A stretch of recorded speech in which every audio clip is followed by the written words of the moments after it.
Olá pessoal, bem-vindos ao podcast Sonho Bem-vindo.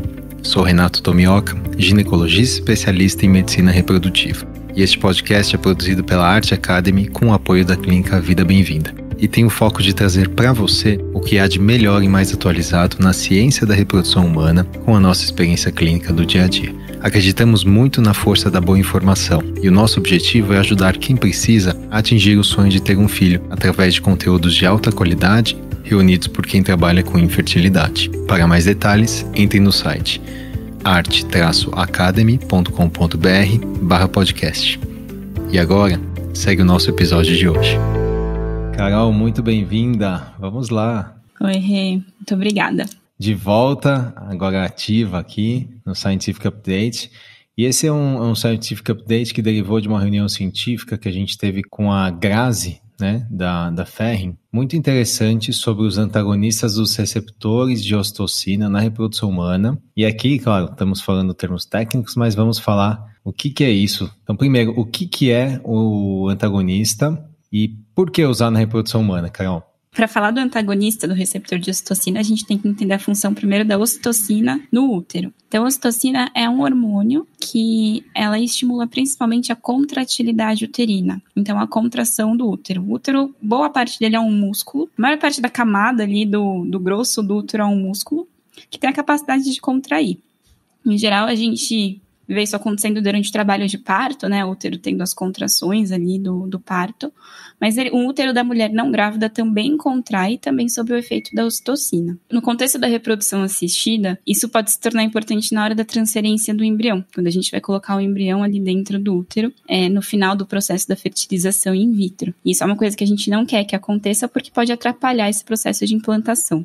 Então, nesse contexto, usar um medicamento que diminui essas contrações uterinas, então um medicamento que bloqueia esse efeito da ocitocina pode ser benéfico. Então, Carol, você sabe que uma coisa que a gente ouve muito depois da transferência é: doutor, eu vou ficar aqui deitada. Doutor, eu vou fazer repouso absoluto, vou ficar em casa.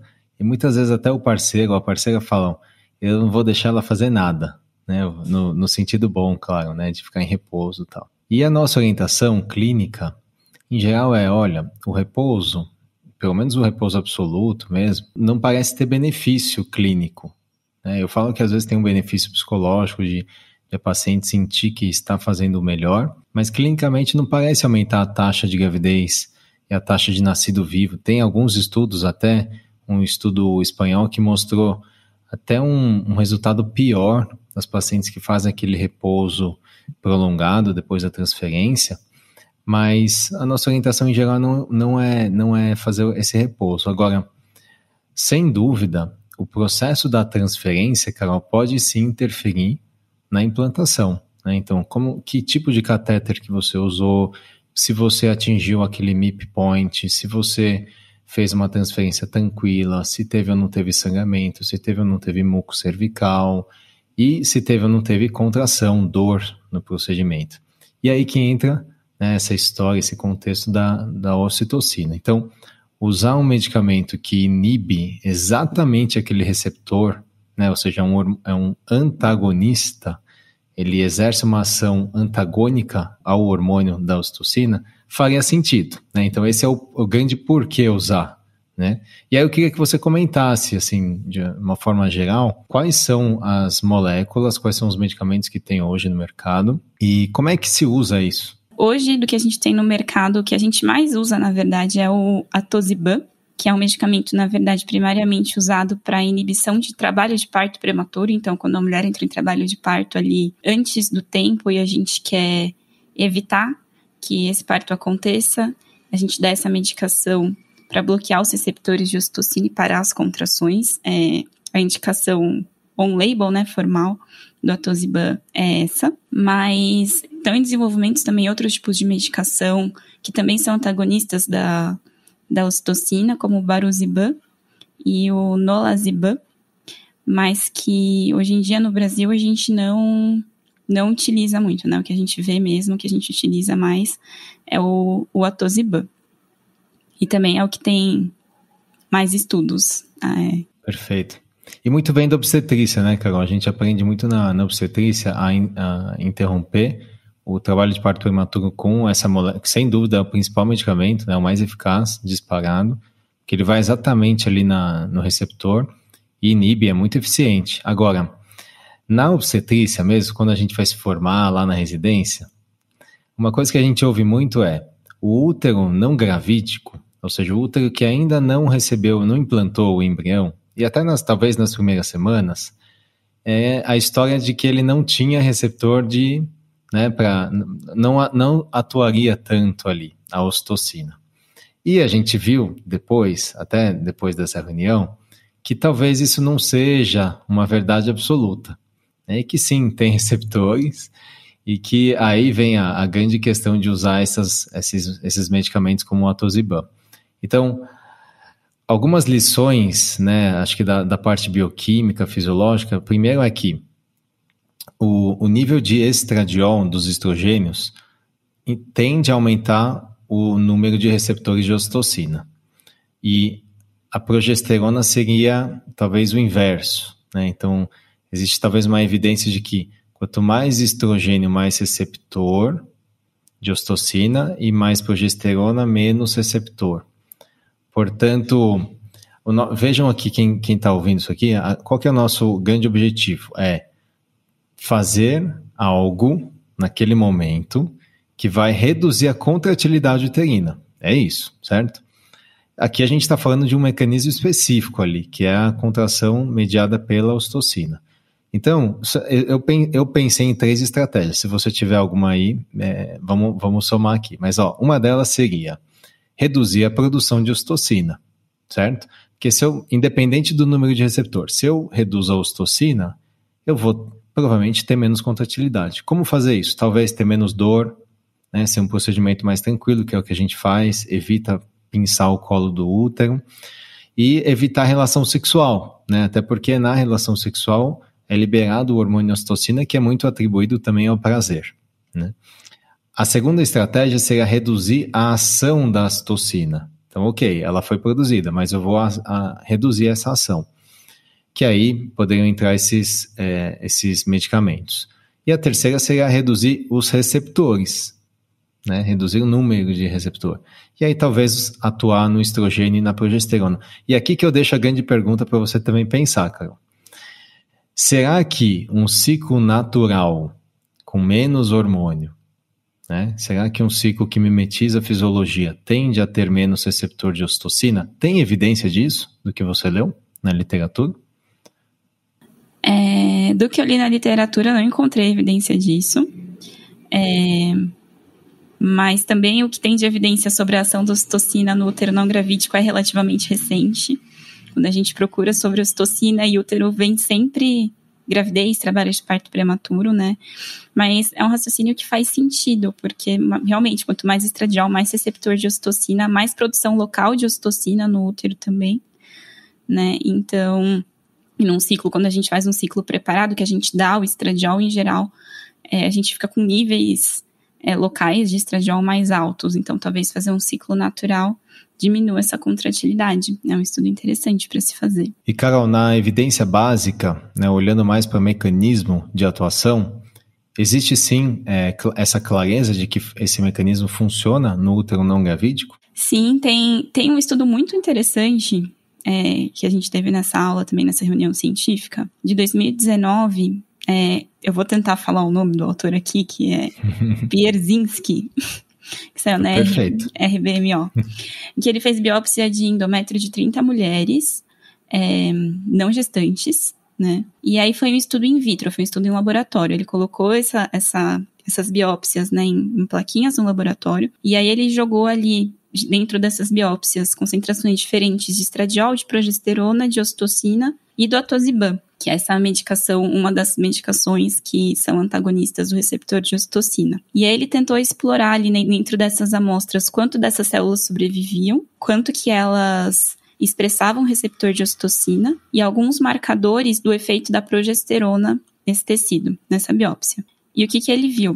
Que as células que sobreviviam mais eram as que tinham contato com níveis que ele considerava ideais de estradiol e progesterona, que são os níveis que a gente encontra mesmo num ciclo natural, né? Um ciclo que a gente não deu medicação quando a pessoa ovula normalmente. E que a ocitocina, tanto isolada quanto com níveis mais altos de estradiol, fazia com que essas células morressem mais rápido. E aí, quando ele colocava o atosiban junto com a ocitocina, o atosiban realmente, ele cortava o efeito da ocitocina. E aí, aquelas amostras sobreviviam tanto quanto as amostras sem ocitocina.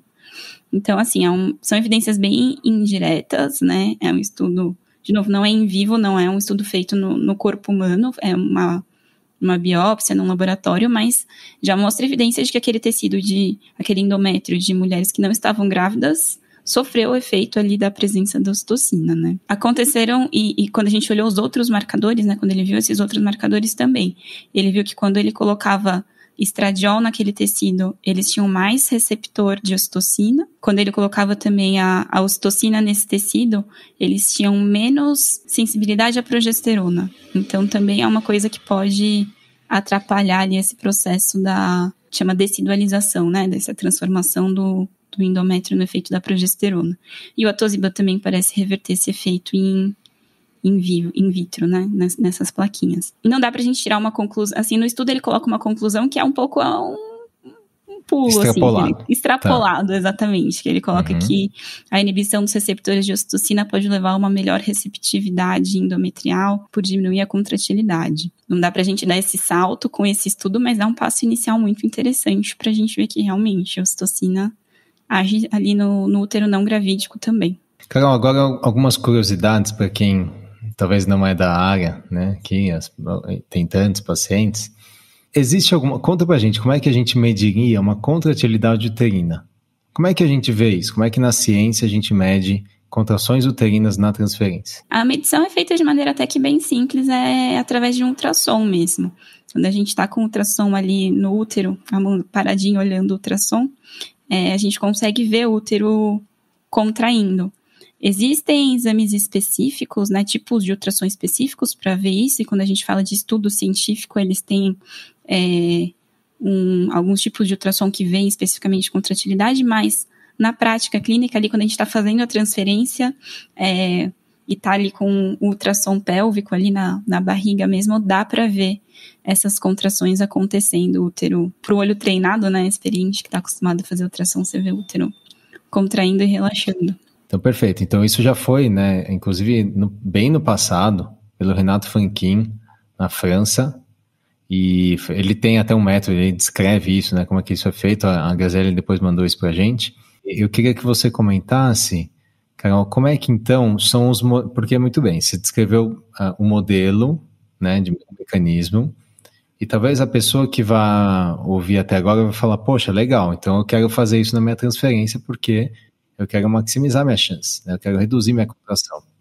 Mas esse não é o método científico correto, né? Esse é o método do relato, da ciência básica, que a gente tem que tomar muito cuidado, porque tem que pesar risco, benefício, custo, tempo da paciente no laboratório, né? É uma infusão...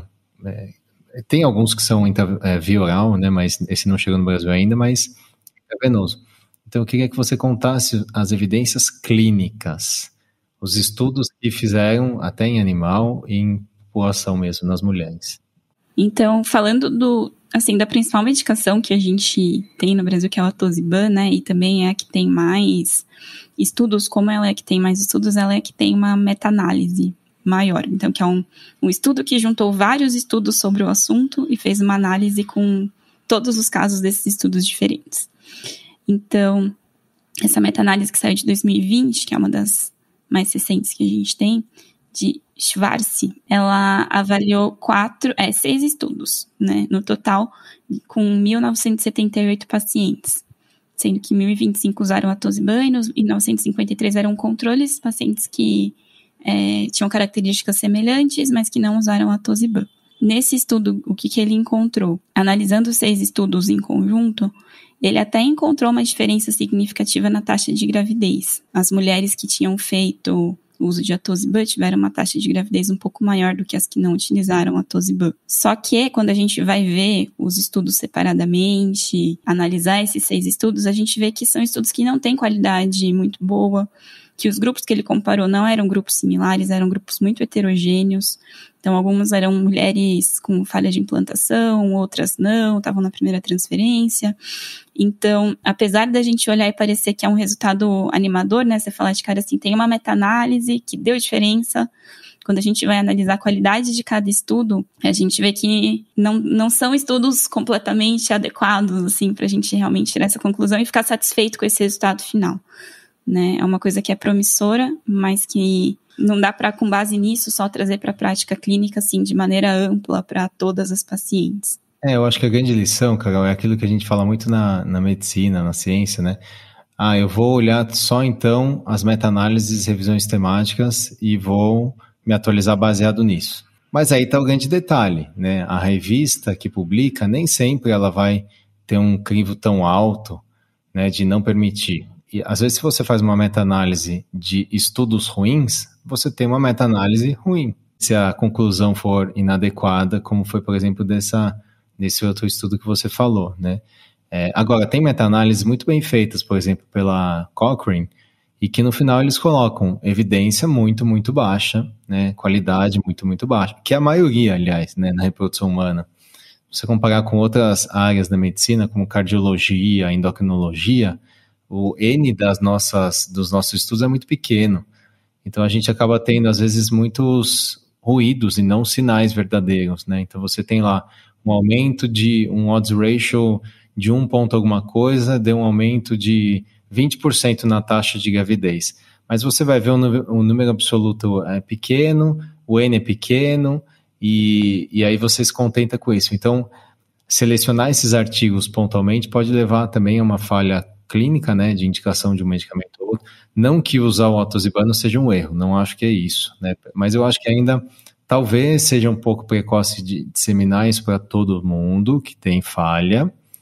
Talvez é uma questão de seleção. A gente vê muito isso também, né, Carol? Quando você tem estudos bem desenhados, com desfechos diferentes, de centros diferentes, com desfechos diferentes, talvez é porque você não está selecionando também a população que mereceria fazer esse tratamento. Então, talvez você vai ter desfecho melhor num casal, numa paciente que tem falha de implantação, ou até que tem uma adenomiose, por exemplo, que sim, tem aumento da contratilidade uterina, né? Então, aqui fica algumas coisas para a gente pensar, e aí eu queria te ouvir, que mais que você estudou aí, que você revisou da literatura. Dos estudos que a gente tem alguns estudos com as outras medicações, né, além do atosiban, que a gente ainda não tem aqui no Brasil, mas do naloxone, que é a versão via oral. Tem uma meta-análise também de 2021 grande, que comparando naloxone e placebo, viu 1.836 mulheres, e ele encontrou uma redução da contratilidade uterina mesmo com o uso do naloxone, mas não foi uma diferença significativa. Ele encontrou que a taxa de gravidez evolutiva foi 5% maior, pouca coisa maior no grupo que usou o naloxone, mas quando ele estratificou, né, quando ele separou os grupos para ver quem transferiu o D3, quem transferiu em D5, ele não achou mais essa diferença. Então, assim, tudo parece uma tendência a diminuir a contração uterina, tendência a melhorar a taxa de gravidez, mas é uma diferença pouca, a princípio não significativa. Então, também é uma medicação que está com os estudos correndo aí, mas a gente ainda não tem nenhum estudo conclusivo para falar que realmente tem que ser usado de maneira ampla, aumenta a taxa de gravidez. Acho que tem um grande do Griesinger, né, que vem estudando isso. Acho que é essa que você citou, né, essa meta-análise. Do Griesinger, isso. Que essa é a última que saiu agora de 2021. Esse é um controlado, né? São 2 braços controlados, placebo controlado, então um grupo recebe placebo, o outro recebe o medicamento, vê o desfecho. Mas aqui eu acho que o mais importante a ressaltar, para quem está ouvindo, é que o desfecho principal não é a contração. Porque a contração provavelmente vai reduzir. O que a gente tem que provar é a hipótese de que reduzir a contração e aplicar essa medicação aumenta a taxa de nascido vivo, que eu acho que é o principal. Ou seja, implanta, não aborta e nasce. Pode ser até que a taxa de implantação seja igual ao grupo controle. só que a taxa de abortamento é menor, é uma hipótese, né? Ou até a taxa de implantação é maior, e mesmo a taxa de abortamento, mas aí nasce mais. Enfim, tem muitas hipóteses aqui. E ainda não está claro, né, Carol, se realmente essa medicação, ou pelo menos o protocolo que se usa, ou que se usou, acho que essa seria a frase correta, né? Usar a medicação dessa forma, desse protocolo, para essa população, não houve mudança em relação ao placebo. Mas será que se a gente aplicar isso para alguns outros subgrupos de outra forma, outros esquemas, seria melhor? E aí eu queria que você falasse sobre como é que se aplica o atosiban hoje na reprodução humana. Quais são aí os principais protocolos hoje? Primeiro que essa medicação ela não pode ser comprada pela paciente, né? A clínica de reprodução assistida que tem que comprar a medicação e ter, ela não é vendida na farmácia, é só para centros de saúde mesmo. Ela tem que ficar armazenada na geladeira, né, até ser aberta, e aí um dos esquemas, existem alguns esquemas possíveis, mas o que a gente usa mais é o esquema que vai uma ampola, o paciente naquele processo da transferência usa a ampola inteira. Então a gente faz um bolus de 6,75 miligramas. O bolus é quando a gente faz a medicação. Bolus é quando a gente faz a medicação, injeta a medicação rápido, né? Não fica ali gotejando por um tempo, a gente só põe na seringa e já injeta de uma vez. Então essa injeção direta aí de 6,75. E depois a gente deixa isso antes da transferência. E aí depois da transferência a gente deixa a medicação gotejando ali numa bomba de infusão, que é um aparelho que mede certinho quantos ml, quantos miligramas da medicação estão correndo ali por tempo, a velocidade de infusão certinho. E aí a gente pode deixar essa velocidade de 18 miligramas por hora por mais 30 minutos e 6 miligramas por hora por mais 2 horas. É possível fazer, né, esse resto da ampola, depois do bolus, de 30 minutos até 2 horas de infusão. Então pode ser uma infusão um pouquinho mais rápida, um pouquinho mais lenta. O atosiban dá pouco efeito colateral, dá pouquíssimo efeito colateral na infusão, então não teria problema fazer um pouquinho mais rápido. Mas a vantagem talvez seja realmente ficar um pouquinho mais de tempo ali com a medicação agindo, deixando o útero mais relaxado ali por um pouco mais de tempo. Perfeito. Acho que agora a gente podia caminhar para o final, Carol, e queria deixar aqui uma mensagem antes de você fechar, é que, claro, né, existem médicos que prescrevem atosiban, que têm experiência com atosiban, tem boa experiência, eu acho que aí sim vai muito da experiência clínica, né, da vivência, a medicina também caminha dessa forma, mas hoje a nossa visão é que a evidência científica clínica ainda não está madura o suficiente para a gente ampliar esse uso, que na minha visão hoje é um pouco restrito.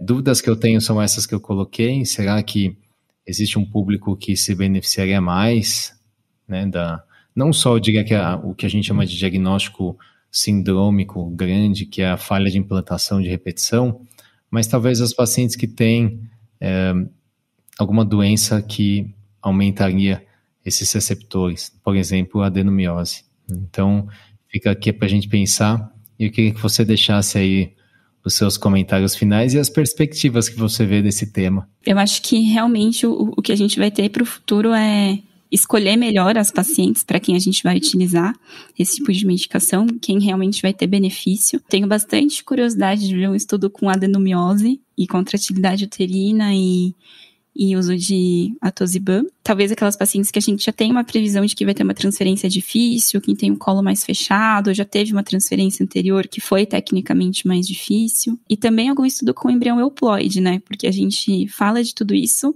mas vale lembrar que a principal causa ainda de uma falha de uma implantação não acontecer, não é a contração, não é o endométrio, é o embrião. Então, talvez nesse contexto até ter algum estudo com embrião biopsiado seja interessante, com embrião euploide, né, sabidamente euploide. Mas eu acho que a gente tem uma perspectiva, assim, de utilizar o atosiban mais aí no futuro para transferência do embrião, mas a gente ainda tem que ver melhor como e para quem, principalmente. Perfeito. Acho que você resumiu bem.